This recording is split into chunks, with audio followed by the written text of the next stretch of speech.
فاسألوا الذكر إن كنتم لا تعلمون۔ تو اے لوگو علم والوں سے پوچھو اگر تمہیں علم نہ ہو۔ صلوا علی الحبیب صلی اللہ علی محمد صلی اللہ علیہ وسلم۔ الحمدللہ رب العالمین والصلاة والسلام علی سید الانبیاء والمرسلین، اما بعد فاعوذ باللہ من الشیطان الرجیم، بسم اللہ الرحمن الرحیم۔ فبما رحمۃ من اللہ لنت لهم ولو كنت فظا غلیظ القلب لانفضوا من حولك فاعف عنهم واستغفر لهم وشاورهم في الامر فاذا عزمت فتوکل علی اللہ ان اللہ یحب المتوکلین۔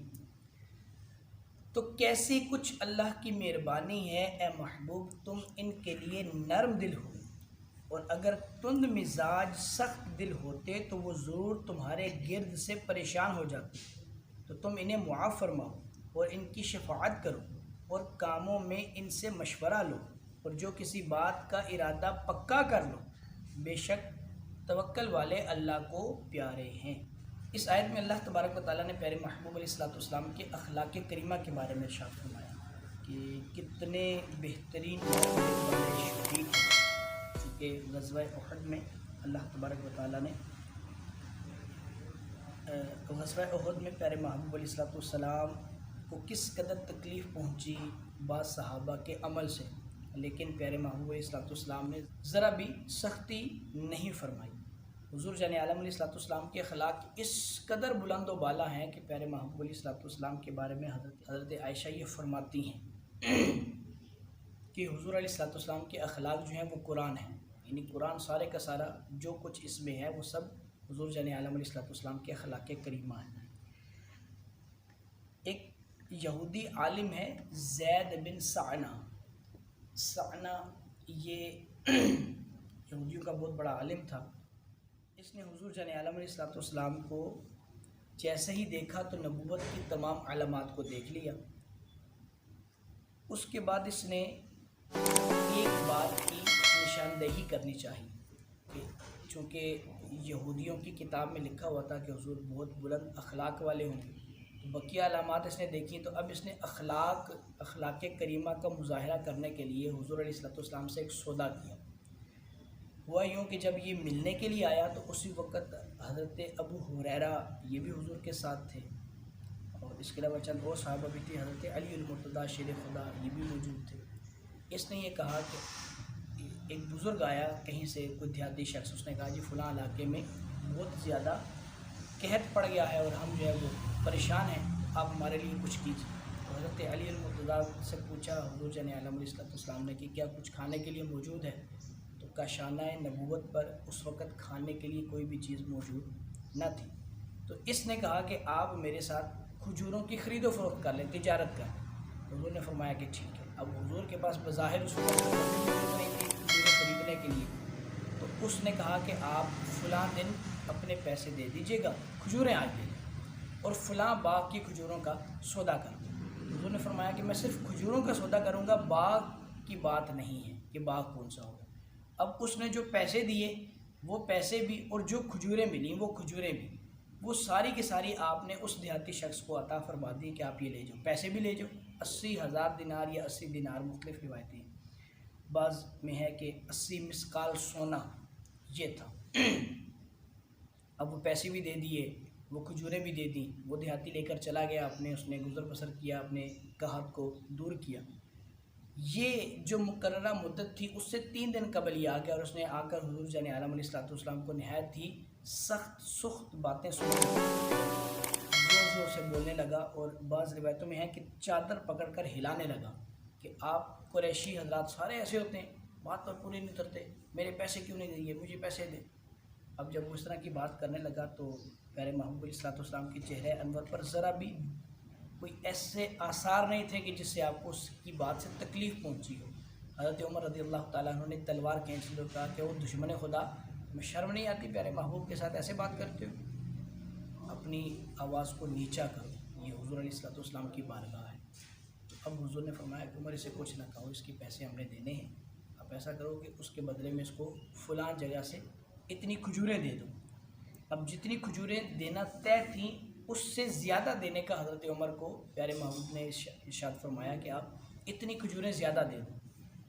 اب جب وہ شخص کھجوریں لے رہا تھا اس نے کہا کہ بھائی آپ مجھے کھجوریں زیادہ کیوں دے رہے ہیں، میری تو اتنی بنتی ہیں۔ تو حضرت عمر رضی اللہ تعالیٰ عنہ نے فرمایا کہ اصل میں جو میں نے تمہیں اپنی تلوار سے ڈرایا تھا اس کی وجہ سے محبوب دو عالم علیہ الصلوۃ والسلام نے ارشاد فرمایا کہ وہ ڈر اس کا ختم ہونا چاہیے، اس کی وجہ سے تم اسے کھجوریں زیادہ دو، اور چونکہ ڈرایا بھی تم نے ہے تو اس لیے کھجوریں بھی تم دو۔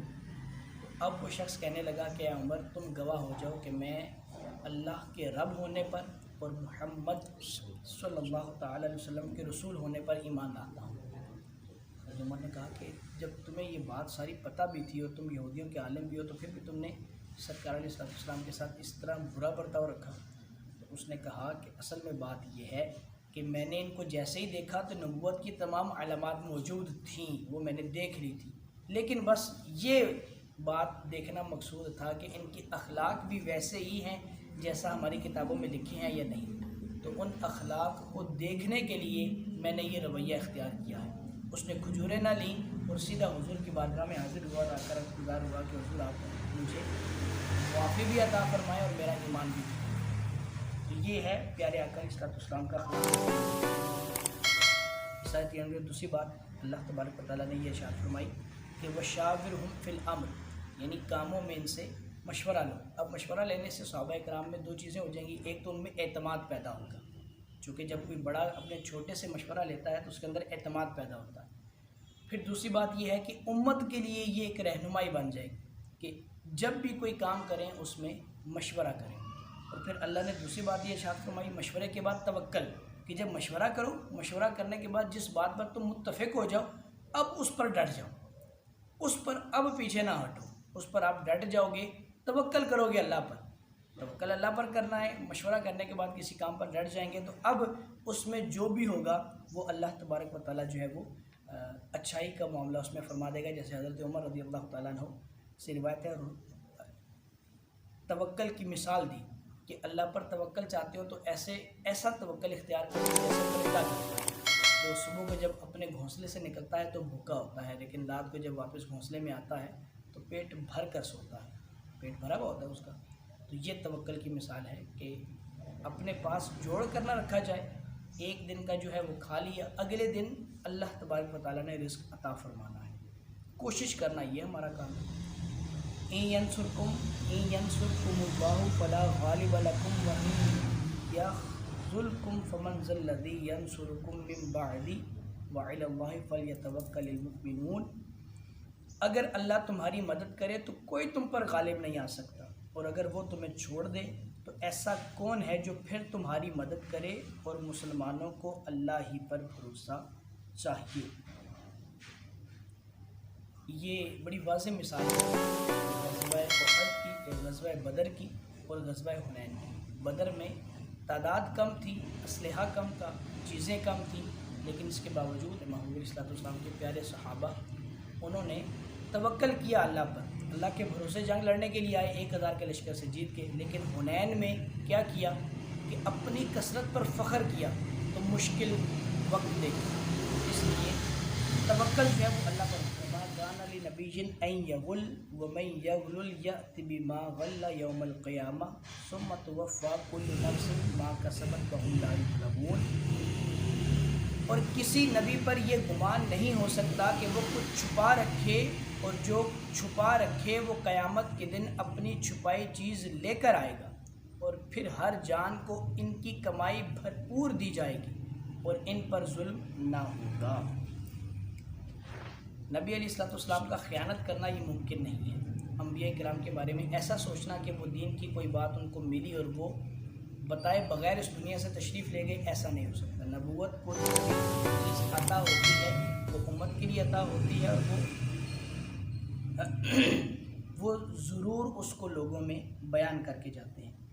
یہ بات اصل میں اس کا شان نزول یہ ہے کہ غنیمت کا مال جب تشریف لایا کسی جنگ سے تو اس میں سے کسی چیز کے بارے میں یہ بات مشہور ہوئی کہ یہ چیز جو ہے وہ حضور جان عالم علیہ السلام نے اپنے لیے رکھ لی ہو، تو اس اعتراض کا جواب اللہ تبارک و تعالیٰ نے ارشاد فرمایا کہ نبوت پر تو یہ بات ہے ہی نہیں کہ وہ کوئی چیز ایسے چھپا کر رکھیں، کوئی چیز بچا کر رکھیں، اس لیے اس بات کو بالکل ہرگز، یعنی اس سے ایک بات یہ بھی پتہ چلتی ہے کہ نبی پر اگر اعتراض کوئی کرے تو اللہ اس کا فوراً جواب ارشاد فرماتا ہے۔ اسی طرح بزرگوں پر اگر اعتراض ہو تو اس کا جواب دینا یوں سمجھے کہ سنت الہیہ ہے۔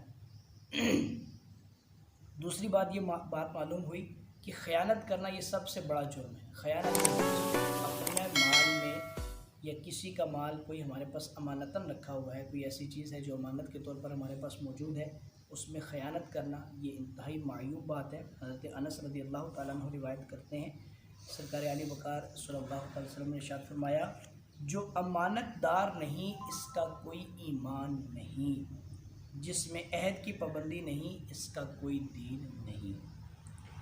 افمن اتبع رضوان اللہ کمن باء بسخط من اللہ ومأواہ جہنم وبئس المصیر ہم درجات عند اللہ واللہ بصیر بما یعملون۔ تو کیا جو اللہ کی مرضی پر چلا وہ اس جیسا ہوگا جس نے اللہ کا غضب اوڑا اور اس کا ٹھکانہ جہنم ہے، اور کیا بری جگہ پلٹنے کی، وہ اللہ کے یہاں درجہ درجہ ہیں، اللہ ان کے کام دیکھتا ہے۔ اللہ تبارک و تعالیٰ کی رضا کا طالب اور اللہ تبارک و تعالیٰ کی ناراضگی، ان دونوں کے تعلق سے یہ ارشاد فرمایا گیا کہ یہ دونوں برابر نہیں ہو سکتے۔ یعنی ایک وہ ہے جو اللہ کی رضا کا طالب ہے، ایک وہ ہے جو اللہ کی رضا کا طالب نہیں ہے، اپنے نفس کے پیچھے چلتا ہے، اپنے نفس کی باتیں مانتا ہے، اپنی خواہشات کے پیچھے چلتا ہے۔ تو اللہ تبارک و تعالیٰ نے ارشاد فرمایا کہ یہ دونوں لوگ جو ہیں وہ برابر ہرگز نہیں ہو سکتے۔ جس طرح کافر منافقین ہیں اور ایک طرف صحابہ کی یا مسلمانوں کی مقدس جماعت ہے، تو یہ دونوں کبھی بھی برابر نہیں ہو سکتے۔ کوئی یہ کہ یہ بھی ٹھیک ہیں، وہ بھی ٹھیک ہیں، وہ بھی صحیح ہیں، تو ایسا ہرگز نہیں ہے۔ صرف وہ ٹھیک ہے جو اللہ کی رضا کا طالب ہے، جو اللہ کے پیچھے چلنے والا ہے، اللہ تبارک و تعالیٰ کی مرضی کے مطابق زندگی گزارنے والا ہے۔ لقد من اللہ علی المؤمنین اذ بعث فیہم رسولا من انفسہم یتلو علیہم آیاتہ ویزکیہم ویعلمہم الکتاب والحکمہ وإن کانوا من قبل لفی ضلال مبین۔ بے شک اللہ کا بڑا احسان ہوا مسلمانوں پر کہ انہی میں سے ایک رسول بھیجا جو ان پر اس کی آیتیں پڑھتا ہے اور انہیں پاک کرتا اور انہیں کتاب و حکمت سکھاتا ہے، اور وہ ضرور اس سے پہلے کھلی گمراہی میں تھے۔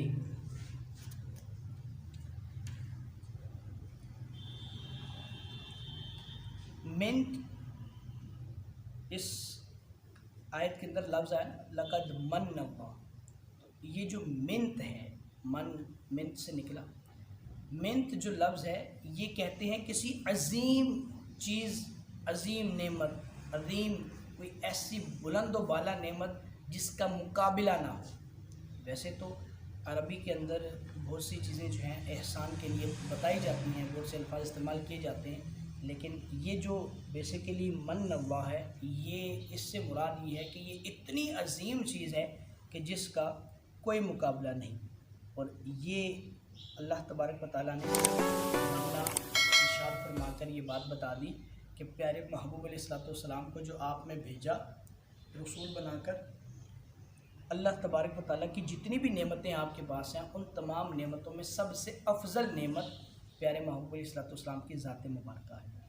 اور پھر اس قدر پیارے محبوب علیہ السلام کو محبوب بنایا کہ جو امت ہے، امت کے جو لوگ ہیں، یہ پیارے آقا علیہ السلام کو اس قدر محبوب ہو گئے کہ ان کا ذرا سا بھی تکلیف میں پڑنا یہ پیارے آقا علیہ السلام کو جو ہے وہ روا نہیں۔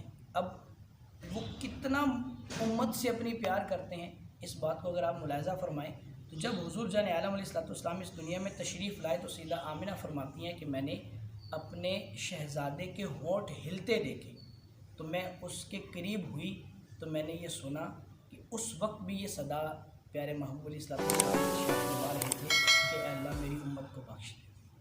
اس وقت بھی آپ کی زبان پر یہ الفاظ تھے۔ پھر ساری زندگی آپ علیہ السلام غاروں میں جا کر، ویرانوں میں جا کر، تنہا رات کو اپنے حجروں میں عبادت کرتے ہوئے ہمیشہ امت کی بخشش کی دعائیں مانگی۔ پھر جب انسان کبھی کسی کی کسی بہت بلند مرتبہ کے قریب ہوتا ہے تو اس وقت اس سے اپنی ذاتی حاجت بیان کرتا ہے کہ جو اس سے بلند مرتبے پر فائز ہو. جیسے ہم کسی وزیر اعظم کے پاس یا صدر کے پاس ہمیں جانے کا موقع ملے تو ہم اس سے فوراً کہیں گے بھائی ہمارے بیٹے کو نوکری دے دو, ہمارے بھائی کو نوکری دے دو, یا فلاں کی یہ حاجت روائی کر دو, فلاں کا یہ معاملہ حل کر دو. تو ہم اپنے ہی بارے میں یا اپنی آل اولاد کے بارے میں اس سے سفارشیں کروائیں گے. تو پیارے محبوب علیہ السلام معراج کی رات جب اللہ تبارک و تعالیٰ کے پاس حاضر ہوئے تو اس وقت بھی آپ علیہ السلام نے یہ نہیں کہا کہ مجھے یہ چاہیے یا میری اولاد کو یہ چاہیے, بلکہ آپ نے عرض کیا کہ اللہ میری امت کو بخش دے. وہاں پر بھی آپ نے امت کی بخشش کی دعائیں مانگی, ہمارے لیے خیر مانگی. پھر اسی طرح جب آپ علیہ السلام کا ظاہری وصال مبارکہ ہوا تو اس میں بھی صحابہ کرام نے کہا کہ جب ہم آپ کو لحد شریف میں اتار رہے تھے تب بھی ہم نے آپ کے ہونٹ ہلتے دیکھے, اور ان مبارک ہونٹوں سے اور مبارک لبوں سے یہی صدا تھی کہ اللہ میری امت کو بخش دے. تو یہ اس قدر صدائے دل نواز ہے کہ جب بھی یہ بات ذہن میں آتی ہے تو طبیعت بڑی حشاش بشاش ہو جاتی ہے کہ ہم اگرچہ وہ بد نصیب ہیں لیکن اس معنی میں بہت خوش نصیب ہیں کہ محبوب دو عالم علیہ السلام نے ساری زندگی ہمیں دعاؤں میں یاد رکھا. اور یہ وہ صدائے دل نواز ہے کہ جس کو سن کر مشام جام تک دماغوں کے ایک ایک پرزے تک ہر حصہ ہمارا معطر ہو جاتا ہے. اور پھر اس کے بعد پیارے محبوب علیہ السلام کی یہ بات ہے کہ آپ سے کسی صحابی نے پوچھا کہ قیامت والے دن آپ کو کہاں تلاش کیا جائے, تو آپ نے فرمایا کہ کبھی مجھے پل صراط پر دیکھنا, تو کبھی مجھے حوض کوثر پر دیکھنا, تو کبھی مجھے جہاں جہاں مشکل گھڑی ہو, جہاں تم دیکھو کہ یہاں لوگوں کو مشکل ہو سکتی ہے, مجھے وہاں دیکھنا, میں وہاں پر کھڑا اپنے امتیوں کی مشکل حل کر رہا ہوں گا. اللہ تبارک و تعالی ہمیں ایسے پیارے محبوب علیہ السلام کے ساتھ والہانہ محبت اور عقیدت عطا فرمائے. آمین.